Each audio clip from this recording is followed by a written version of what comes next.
بسم اللہ الرحمن الرحیم والصلاة والسلام علی رسولہ الکریم وعلی آلہ وصحبہ اجمعین اما بعد۔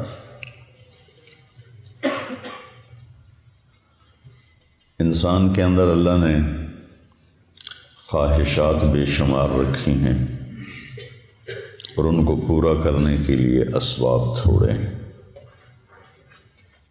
اور زندگی اس سے بھی تھوڑی ہے۔ تو یوں سمجھو کہ ہم سمندر کو ایک گھڑے میں بند کرنا چاہتے ہیں، کیسے ہوگا؟ خواہشات کا ایک سلسلہ ہے جو کہیں ختم ہی نہیں ہوتا، اور زندگی اتنی مختصر ہے کہ آ کے بیٹھے بھی نہ تھے کہ نکالے بھی گئے۔ عمر دراز مانگ کر لائے تھے 4 دن، 2 آرزوں میں کٹ گئے 2 انتظار میں۔ تو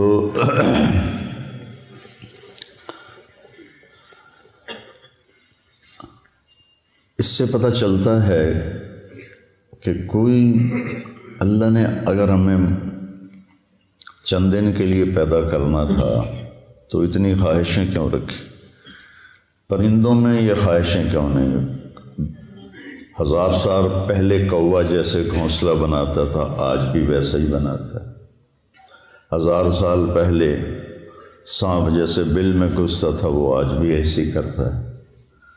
شیر اپنی کچھار میں نے دیکھی کینیا کے جنگل میں اپنی آکانا، 2000 سال پہلے بھی ویسے ہی بناتا تھا، آج بھی ویسا ہی ہے۔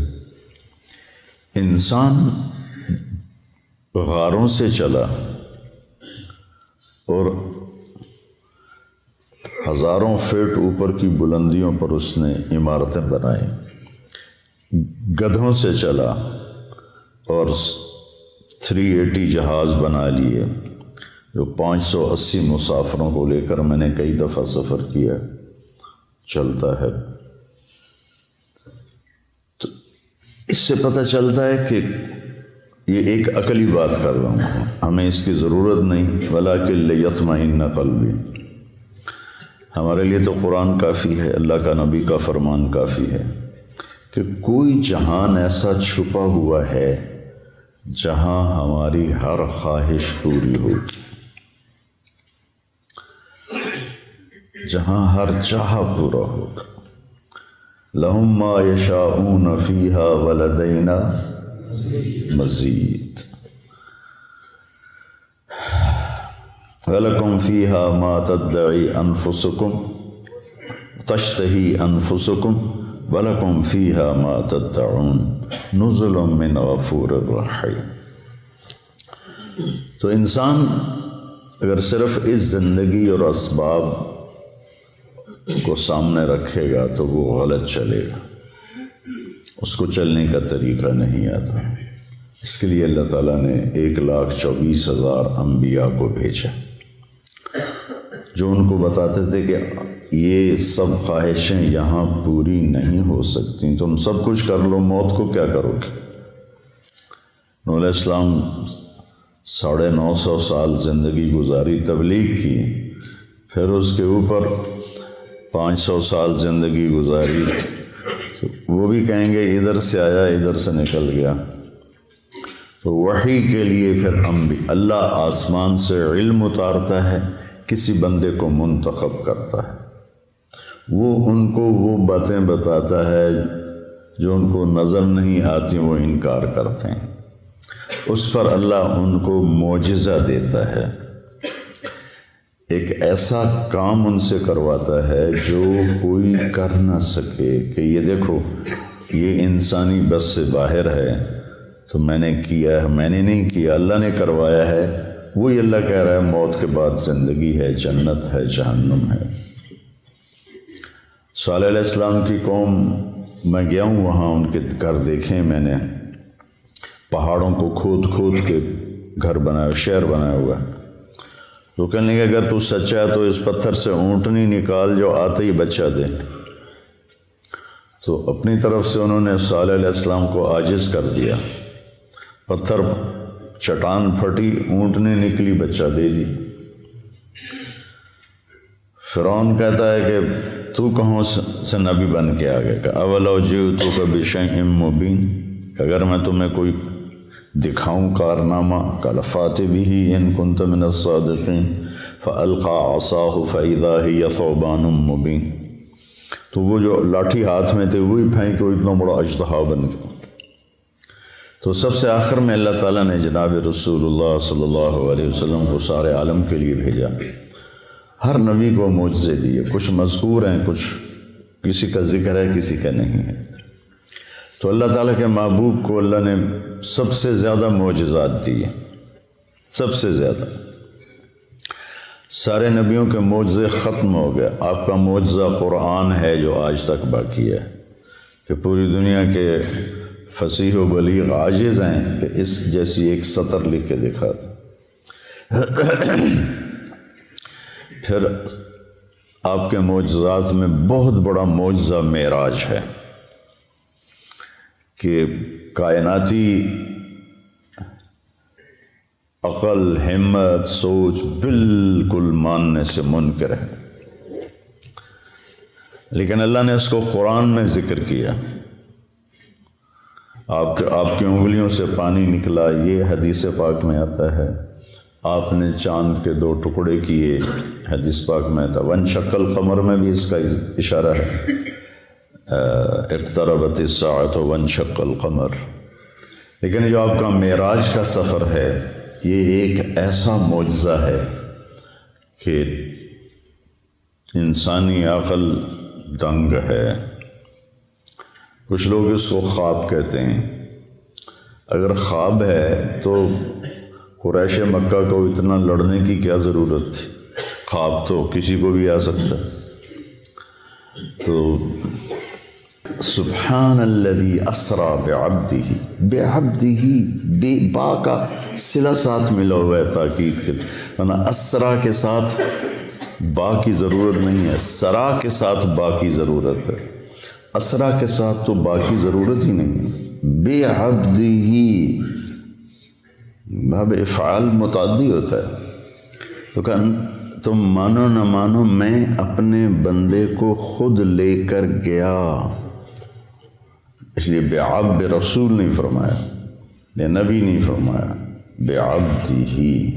دوسرا اس میں اشارہ ہے کہ بلندیوں کا سفر جھکنے سے پیدا ہوتا ہے۔ انسان بلندیاں بندہ بن کے کرتا ہے، وہ علامہ بن کے نہیں کرتا۔ بلندی پہ چڑھنا ہو تو جھک کے چلنا پڑتا ہے۔ کوئی اس طرح کر کے چڑھے گا اوپر پہاڑ پر تو پیچھے گرے گا۔ تو یہ ایک ایسا معجزہ ہے جس نے کائنات کو عاجز کر دیا۔ لیکن آئنسٹائن نے، یہ جرمن تھا اور اس کو یہودی تھا، تو یہود کی نفرت میں ہٹلر نے اس کو نکال دیا تھا، جو امریکہ چلے گیا۔ پھر یہ ہیوسٹن میں رہا، وہاں اس کا 1953 میں انتقال ہوا۔ تو وہ سائنس کا نبی کہا جاتا ہے۔ اس نے ایک نظریہ پیش کیا تھا جو معراج پہ صادق آتا ہے، کہ اگر روشنی کی رفتار ہے 1,86,000 میل فی سیکنڈ، 1,86,000 یوں کیا اور 1,86,000 مائل یعنی 3,00,000 کلومیٹر طے ہو گئی۔ اگر کوئی انسان اپنی رفتار روشنی کے برابر کر لے تو اس کے لیے ٹائم رک جائے گا، ٹائم اس کے لیے رک جائے گا۔ یہ ایک آج کی عقلی بات ہے، ہمیں اس کی کوئی ضرورت نہیں ہے، ہمارے لیے قرآن کافی ہے۔ تو روشنی کیا پتہ نہیں کس رفتار سے اللہ اپنے حبیب کو لے کر گیا۔ رات اسرا، رات کا سفر، اللہ کی طرف جو سفر ہے نا وہ رات کو ہی طے ہوتا ہے۔ یا ایھا المزمل قم اللیل الا قلیلا نصفہ او انقص منہ قلیلا او زد علیہ ورتل القرآن ترتیلا انا سنلقی علیک قولا ثقیلا ان ناشئۃ اللیل ہی اشد وطئا واقوم قیلا۔ رات کا اس وباللیل وبالاسحار هم يستغفرون كانوا قليلا من الليل ما يهجعون وبالاسحار هم يستغفرون اللہ تعالیٰ بتانا چاہتے ہیں کہ میرے نبی کے ساتھی بہت تھوڑا سوتے ہیں، یہ بتانا چاہتے ہیں۔ کانوا قلیلا من اللیل ما یہجعون۔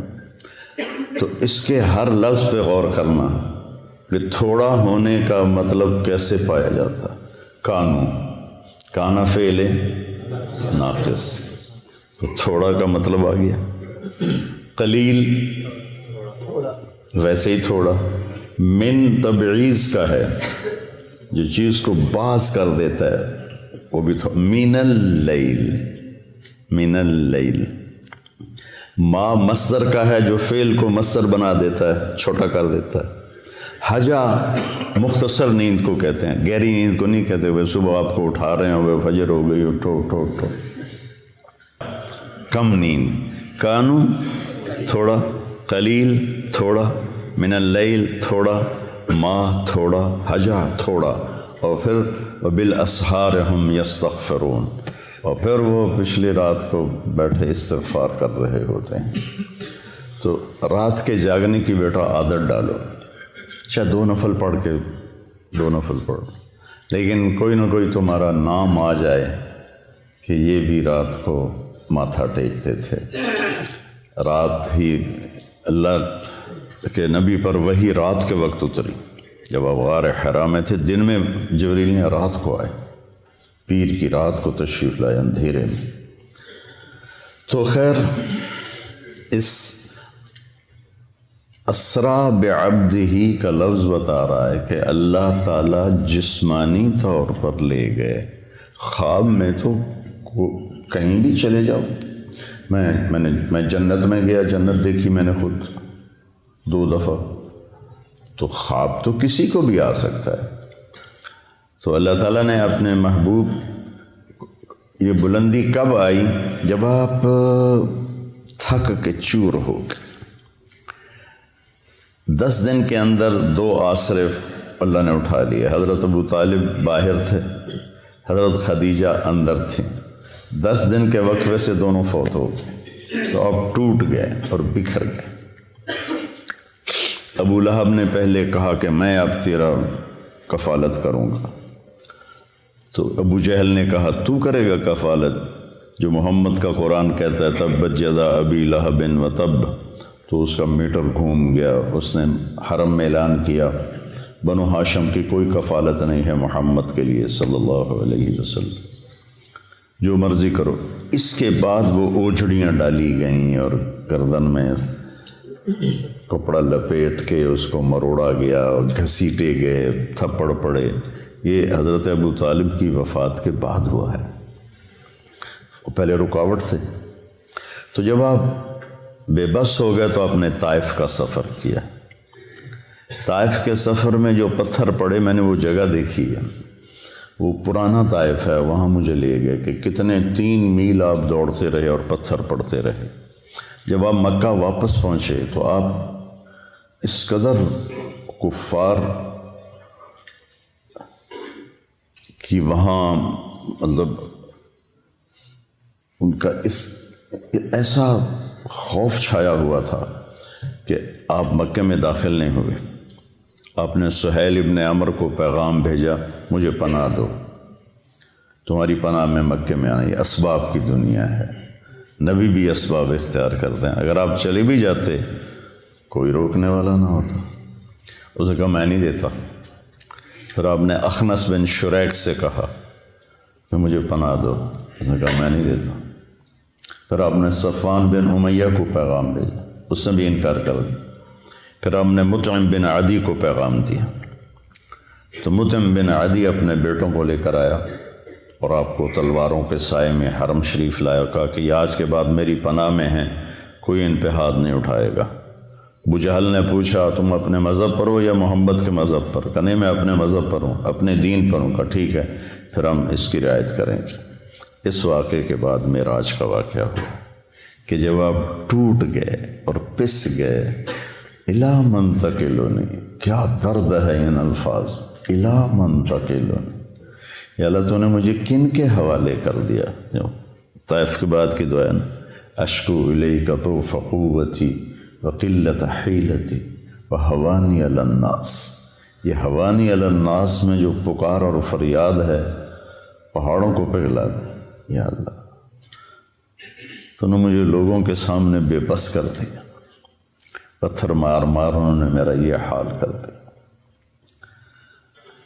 اِلیٰ مَن تَکِلُنِی، کس کے حوالے تو نے کر دیا۔ اس کے بعد پھر اللہ تعالیٰ کا نظام چلا، چلیے یا رسول اللہ، اللہ ملاقات کے لیے بلا رہے۔ اسرا، سبحان الذی اسرا۔ تمہیں بھی اگر معراج چاہیے تو نماز ملی ہوئی ہے۔ الصلاۃ معراج المومنین ایک عام مقولہ ہے۔ نماز کو خوبصورت بنا لو تو اللہ معراج کا ذائقہ نصیب فرمائے گا۔ تو آپ حضرت ام ہانی کے گھر میں تھے، وہاں سے آپ کو حتیم لے جایا گیا اور 2 تھال تھے سونے کے، ایک میں زمزم کا پانی تھا اور ایک میں نور تھا۔ تو جبریل نے ایسے کر کے ہاتھ پھیرا اور آپ کا سینہ چاک ہو گیا اور آپ کا دل نکال کے باہر لے لیا۔ اور آپ دیکھ، میرا بھائی دل کا ڈاکٹر ہے نا، تو اتنا حساس آپریشن ہوتا ہے اس کا، وہ دل نکالتے نہیں، دل وہیں ہوتا ہے اور اس کو پوری ایک مشین کے ساتھ مصنوعی سانس دیا جاتا ہے۔ وہ مشین بند ہو جائے آدمی مر جاتا ہے، لیکن جبریل نے دل کھینچ کے باہر نکال لیا، پھر اس کو 2 ٹکڑے کر دیا، پھر اس کو زمزم کے پانی سے دھویا اور پھر اس میں وہ جو نور لائے تھے وہ سارا اس کے اندر بھرا، پھر اس کو ایسے کیا تو وہ بند ہو گیا، پھر اپنی جگہ پہ رکھا تو رگیں آ کے جڑ گئیں اپنے آپ۔ سبحان فعال لما یرید، تیرا رب جو چاہے کر دے۔ اور پھر ایسے ہاتھ پھیرا، یہاں سے لے کر یہاں ناف سے نیچے تک چیرا تھا دل کو، پیٹ کو بھی دھویا، پیٹ کو بھی دھویا اور دل کو بھی دھویا، اور یہاں سے لے کر یہاں تک پیٹ کو چاک کیا، پیٹ کو کاٹا اور کوئی نشان نہیں تھا۔ جب جبریل نے ہاتھ پھیرا تو ویسے کو ویسے تھا۔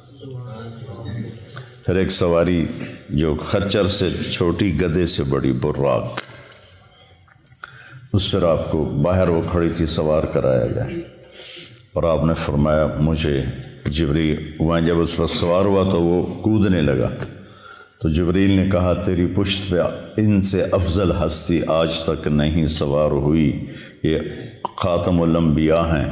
تو ایک دم وہ پسینہ پسینہ ہو گیا۔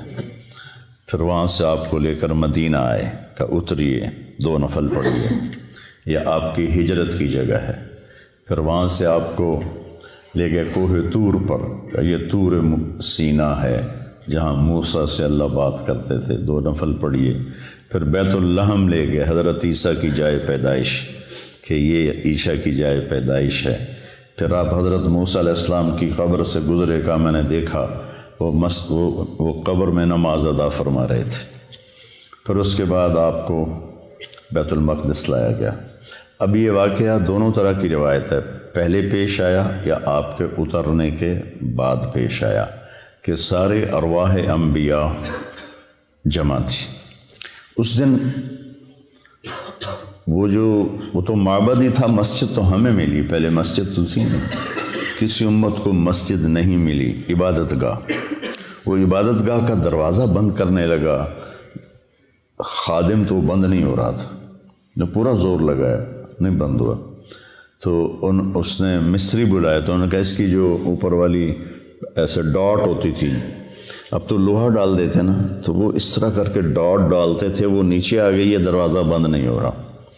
تو جو معبد کا پادری تھا اس نے کہا ڈاٹ نیچے نہیں آئی، آج آخری نبی کے آنے کا دن ہے، یہ ان کے استقبال میں دروازہ کھلا رہے گا۔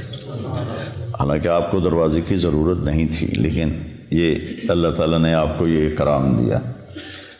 جہاں انبیاء سواری باندھتے تھے وہاں اپنے براق کو باندھا، اندر تشریف لے گئے، سارے انبیاء کی ارواح جمع تھیں۔ تو جبریل نے آپ کو آگے کھڑا کر کے نماز پڑھوائی اور اس بات پر مہر لگائی کہ آپ نبی الانبیاء ہیں۔ اب نبیوں کے بھی نبی ہیں، پچھلوں کے بھی نبی ہیں، اور اگلوں کے بھی آپ نبی ہیں اور آپ آخری ہیں، آپ کے بعد کوئی نہیں ہے۔ پھر اس کے بعد جب آپ کا آسمان کا سفر شروع ہوا تو براق پہ نہیں ہوا، نہ جبریل نے آپ کو اٹھایا، نہ کندھوں پہ بٹھایا، نہ پروں پہ بٹھایا، اللہ اپنی قدرت سے آپ کو لے کر گیا پہلے آسمان پر۔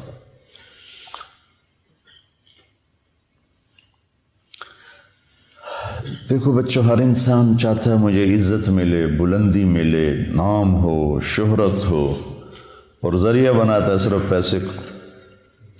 لوگ سیاست میں آتے ہیں جی ہمارا نام ہوگا، وہ ایسے بے نام ہوتے ہیں کہ اگلا نام بھی چلا جاتا ہے۔ اللہ اس واقعہ سے بتا رہا ہے اگر بلندی چاہتے ہو، عزت چاہتے ہو، شہرت چاہتے ہو، نیک نامی، شہرت سے مراد برے معنی میں نہ جائے، نیک نامی تو ہر ایک کی طلب ہے، چاہتے ہو، اور دنیا میں بھی اپنی مقام اور وقار کو پیدا کرنا چاہتے ہو تو اپنا آپ کو اللہ کے سپرد کر دو اور اللہ کے نبی کے سپرد کر دو، تمہیں بلندیاں ملتی چلی جائیں گی۔ لیکن جب قوم اس حال پہ پہنچی ہو کہ سود کے بغیر تجارت نہیں، جھوٹ کے بغیر کاروبار نہیں، تو پھر ذلت اور پستی کے سوا اور کیا ملے گا؟ پہلے آسمان پر گئے تو دستک دی، کسی کے پاس جانے کا، کسی بڑے کے پاس جانے کا ادب بھی بتایا گیا ہے۔ اللہ نے بلایا ہے اور ساری کائنات میں سب سے محبوب ترین کو بلایا ہے، دروازہ بند ہے، دستک دی، اندر سے دربان بولا من کا جبریل، من معک، تیرے ساتھ کون ہے؟ کا محمد صلی اللہ علیہ وسلم۔ ارسل الیہ، کیا ان کو بلایا گیا ہے؟ پتہ ہے فرشتوں کو بلایا گیا ہے، تمہیں آداب زندگی سکھا رہے ہیں۔ یہ چھوٹی چھوٹی چیزیں ہوتی ہیں لیکن یہ زندگی کو بہت خوبصورت بنا دیتی ہیں، نہ ہو تو زندگی مشکل ہو جاتی۔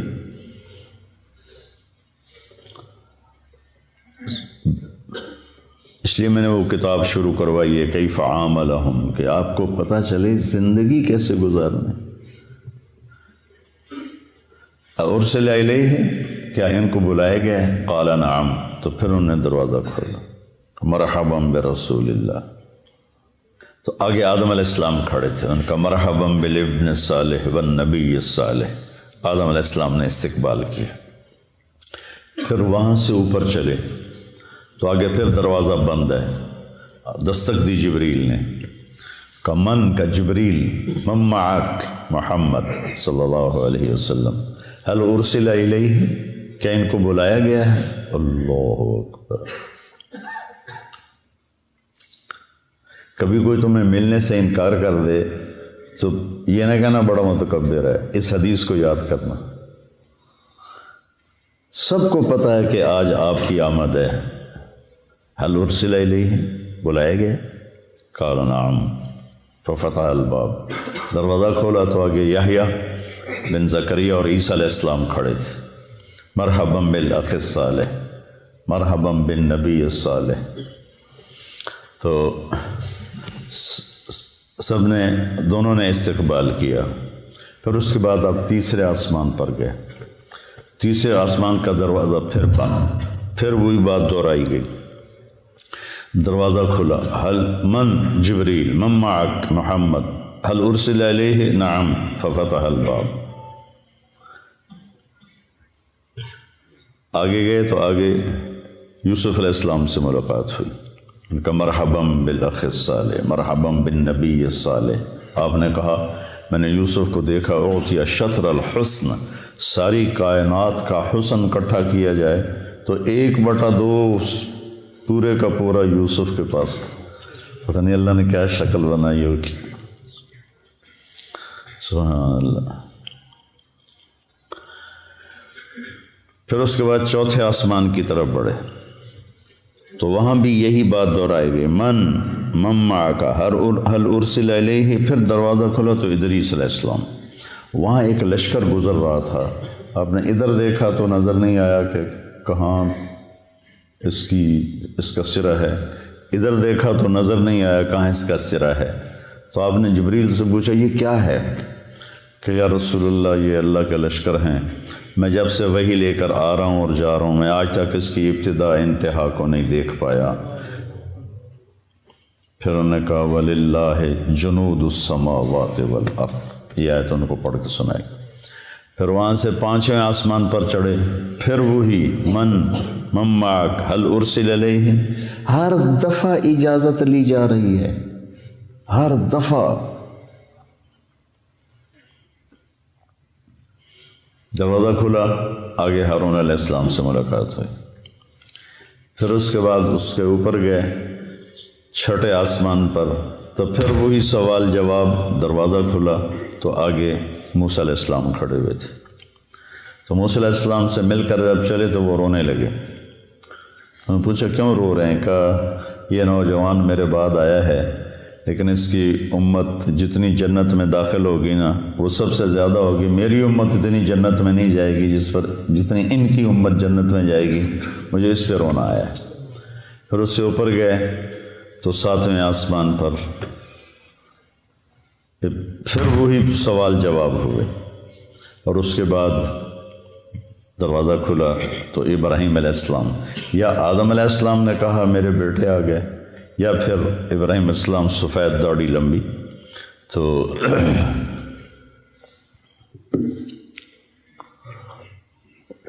آپ نے پوچھا یہ کون ہے؟ کہا یہ آپ کے دادا ہیں ابراہیم، سلام کیجیے۔ جبریل نے کہا سلام کیجیے۔ تو آپ نے ان کو سلام کیا، آپ نے ان کو گلے لگایا، ماتھا چوما۔ کسی نبی نے یہ کام نہیں کیا۔ ابراہیم علیہ السلام نے ماتھا چوما، گلے لگایا۔ کسی نبی نے ہمیں سلام نہیں بھیجا۔ ابراہیم علیہ السلام سے جب آگے چلے تو کہا یا رسول اللہ اپنی امت کو میرا سلام کہہ دیں۔ ہم کتنے خوش قسمت لوگ ہیں۔ ایک بات غور کرو، صحابہ نے ہی کہا کہ اپنے صحابہ کو میرا سلام کہہ دینا، ورنہ پھر ہم تو نکل جاتے۔ اپنی امت کو میرا سلام کہہ دینا، تو قیامت تک جتنے اہل ایمان آئیں گے سب کے لیے ابراہیم علیہ السلام کا سلام ہے۔ اس کے بعد آپ آگے چلے تو سدرۃ المنتہا پر آئے۔ منتہا ہے جہاں مخلوق کی حد ہو جاتی ہے اور آگے لا مکان شروع ہو جاتا ہے۔ 7ویں آسمان پر بیت اللہ، بیت المعمور جسے کہتے ہیں، جس پر ابراہیم علیہ السلام ٹیک لگا کے بیٹھے ہوئے تھے، وہاں طواف ہو رہا ہے، طواف ہو رہا ہے۔ روزانہ اس میں 70,000 فرشتے طواف کرتے ہیں، پھر جب وہ چلے جاتے ہیں تو قیامت تک ان کی باری دوبارہ نہیں آتی، اور کم از کم کائنات کو بنے 25 ارب سال ہو چکے ہیں، جو سائنسدان کہتے ہیں۔ اسی کو مان لیا جائے تو اندازہ لگا لو وَلِلَّهِ جُنُودُ السَّمَاوَاتِ وَالْأَرْضِ وَمَا يَعْلَمُ جُنُودَ رَبِّكَ إِلَّا هُوَ۔ تو سدرۃ المنتہا پہ پہنچ کے اس پر اللہ کے انوار کی بارش ہو رہی تھی، بارش ہو رہی تھی، بارش ہو رہی تھی، اور وہ آخری مقام تھا۔ جبریل نے عرض کی یا رسول اللہ اس سے آگے جو جائے گا راکھ ہو جائے گا، اس سے آگے میں نہیں جا سکتا۔ تو بخاری شریف کی روایت تو یہیں تک ہے، سدرۃ المنتہا تک۔ اب اس میں آگے علماء کی 2 رائے ہیں۔ بعض علماء جو ہمارے علماء ہیں وہ یہ کہتے ہیں کہ اللہ کا دیدار ہوا، اور دل بھی کہتا ہے اتنی دور بلایا تو دیدار تو کروایا ہی ہوگا، چونکہ ایک صحیح روایت ہے ابن عباس رضی اللہ تعالیٰ عنہ کی کہ آپ نے اللہ کو دیکھا۔ حضرت عائشہ رضی اللہ تعالیٰ عنہ کی بھی صحیح روایت ہے، وہ انکار کرتی ہیں، نہیں دیکھا، کہ لا تدرکہ الابصار وہو یدرک الابصار وہو اللطیف الخبیر۔ دل کا وجدان یہ کہتا ہے، اور روایات صحابہ میں بھی بعض اس کے قائل ہیں کہ ملاقات ہوئی، بعض اس کے قائل ہیں ملاقات نہیں ہوئی۔ آگے پھر بڑے بڑے کبار محدثین ائمہ کے اندر دونوں قول چلتے ہیں، تو کسی ایک پہ ضد نہیں کرنی چاہیے۔ ہماری بات یہ ہوگی کہ جو اپنے دل کو لگ گئے اس کے اوپر پورا زور لگا دینا، دوسرے کی نفی کر دینا۔ جس چیز کا مجھ سے مواخذہ ہی نہیں، سوال ہی نہیں، تو اس پر میں جنگ کا بازار گرم کرتا ہوں۔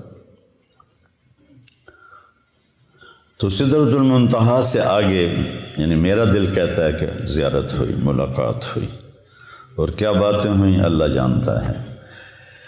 یہ ایک حدیث مجھے یاد ہے کہ آپ نے کہا یا اللہ اتخذت ابراہیم خلیلا وموسیٰ کلیما وعلمت لداود الحدید وسخرت لسلیمان الریاح وأحیت لعیسی الموتى فماذا جعلت لی۔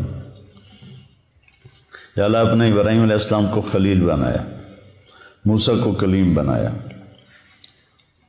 سلیمان کے لیے ہوا نرم کی، وَعَلَمْتَ لِدَاوُودَ الْحَدِيدَ، اور داؤد علیہ السلام کے لیے لوہا نرم کیا، سلیمان علیہ السلام کے لیے ہوا تابع کی، اور عیسیٰ علیہ السلام کے لیے مردے زندہ کیے۔ فَمَاذَا جَعَلْتَ لِي، میرے لیے کیا ہے؟ تو اللہ تعالیٰ نے فرمایا أَوَلَيْسَ قَدْ آتَيْتُكَ أَفْضَلَ مِنْ ذَلِكَ كُلِّهِ، میرے محبوب آپ کو خبر نہیں میں نے آپ کو جو دیا ہے کسی کو بھی نہیں دیا۔ کیا دیا ہے کہ اللہ ذکرت الا ذکرت معی، جب بھی میرا نام آئے گا آپ کا نام میرے نام کے ساتھ آئے گا، سنگ سنگ چلے گا تیرا نام، ساتھ ساتھ چلے گا تیرا نام، رہے گا میرا نام، رہے گا تیرا نام، باقی سب فنا۔ تو کہ میرے محبوب آپ کو سب سے اعلیٰ چیز دی۔ پھر اس سب میں آپ نے جنت بھی دیکھی، جہنم بھی دیکھی۔ جنت 7ویں آسمان سے شروع ہوتی ہے، 7واں آسمان ہے اس کی بنیاد ہے، لیکن وہ پھر 7ویں آسمان سے باہر نکل گئی ہے۔ کتنی باہر نکلی ہے کوئی حساب کتاب کوئی نہیں۔ پھر اوپر چڑھتی ہے اور اس کی جو چھت ہے وہ اللہ کا عرش ہے۔ جنت الفردوس جو سب سے اعلیٰ جنت ہے اس کی ڈائریکٹ چھت ہے اللہ کا عرش۔ آسمان ہم سب کے لیے چھت ہے، لیکن یہ مسجد کی چھت اس وقت ہماری قریب ترین چھت ہے۔ ساری جنت کی چھت اللہ کا عرش ہے، وہ ہے ان کو نظر آئے گا۔ لیکن جو جنت الفردوس کے باسی ہوں گے ان کے لیے اس کی طرح ہوگا اللہ کا عرش۔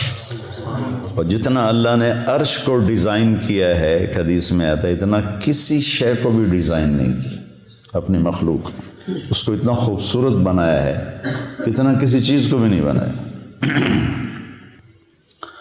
تو آپ نے جنت کی نعمتوں کو دیکھا۔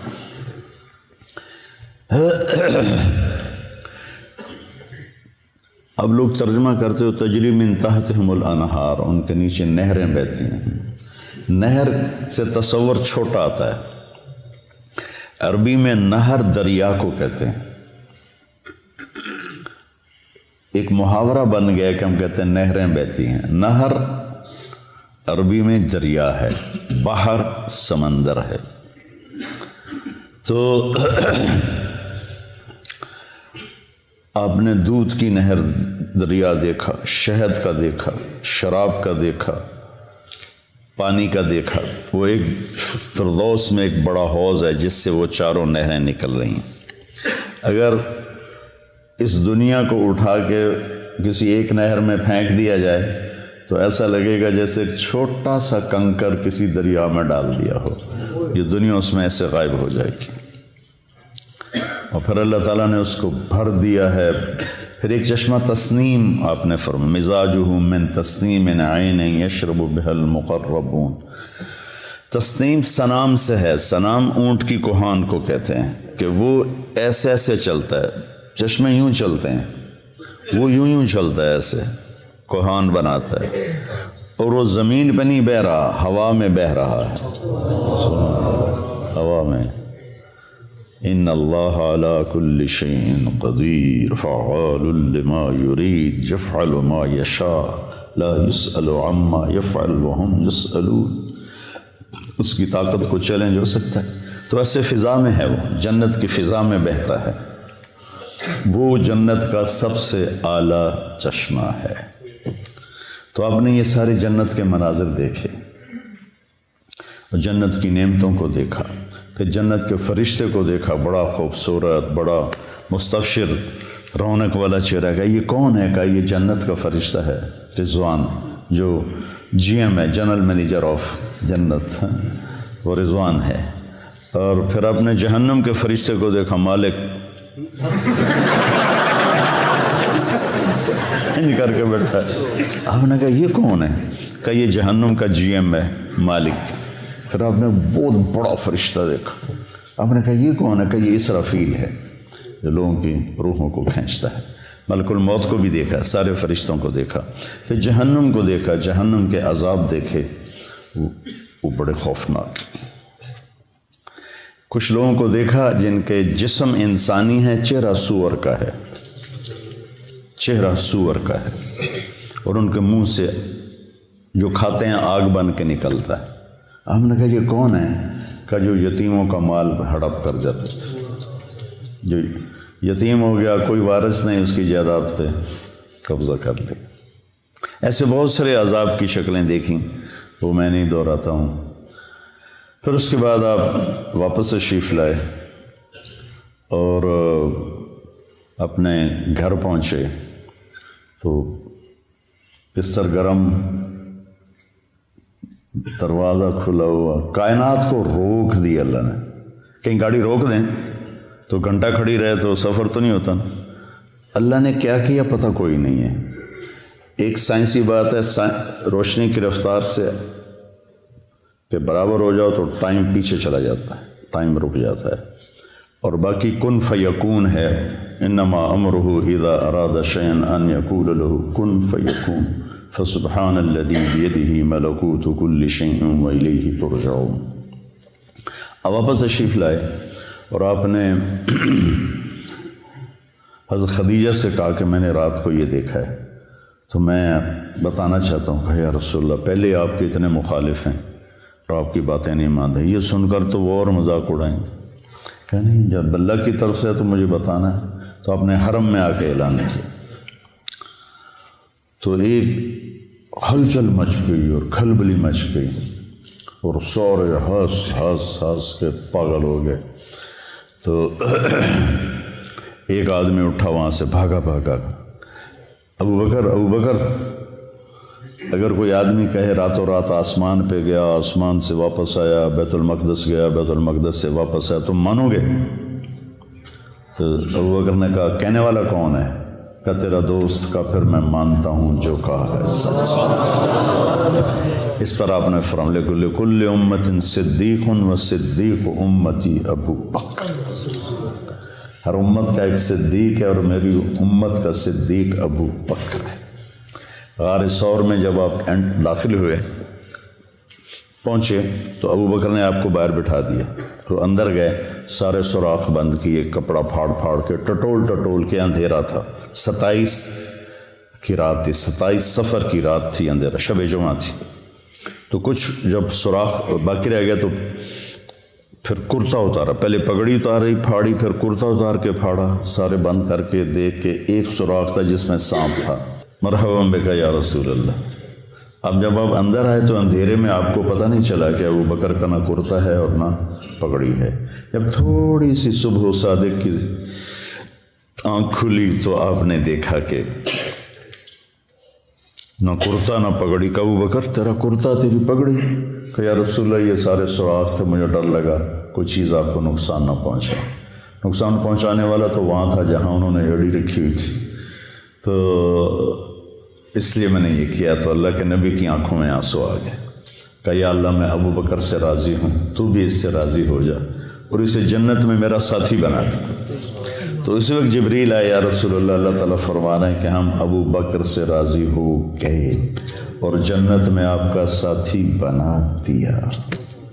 یہ اعزاز صرف ابو بکر کو حاصل ہے۔ معراج کے سفر میں جو پیغام ہے بیٹا وہ یہ ہے کہ دنیا اور آخرت کی عزتیں اگر سمیٹنی ہیں تو کی محمد سے وفاتوں نے تو ہم تیرے ہیں، یہ جہاں چیز ہے کہ لوح و قلم تیرے ہیں۔ محمدی بنو، محمدی اخلاق اپناؤ، محمدی طرز اپناؤ، اپنی 24 گھنٹے کی زندگی کو مزین کرو نبی والے اعمال کے ساتھ، اخلاق کے ساتھ، نبی والی محنت کے ساتھ، تو پھر اللہ کی غیبی تائید آپ کے ساتھ ہو جائے گی۔ صحابہ کو جو اللہ تعالیٰ نے عزت بخشی اور فتوحات بخشی، اس کے پیچھے اللہ کی تائید تھی۔ تھوڑے تھوڑے لشکروں کے ساتھ انہوں نے بڑے بڑے قلعے اکھاڑ دیے اور بڑے بڑے انہوں نے برج گرا دیے، تو کوئی ان کی عسکری طاقت نہیں تھی، اللہ کی غیبی طاقت ان کے ساتھ تھی۔ تو رجب میں معراج ہوا تھا، اس میں کئی قول ہیں لیکن زیادہ امت کے نزدیک 27 رجب ہے، تو میرے جی میں ہے کہ آپ بچوں کو تھوڑا سا میں اس کے بارے میں بتا دوں اور اس کا فلسفہ بھی بتا دوں کہ یہ ایک پیغام ہے جو دنیا اور آخرت کی بلندیاں چاہتا ہے، وہ اپنے نبی کے طریقے پر آ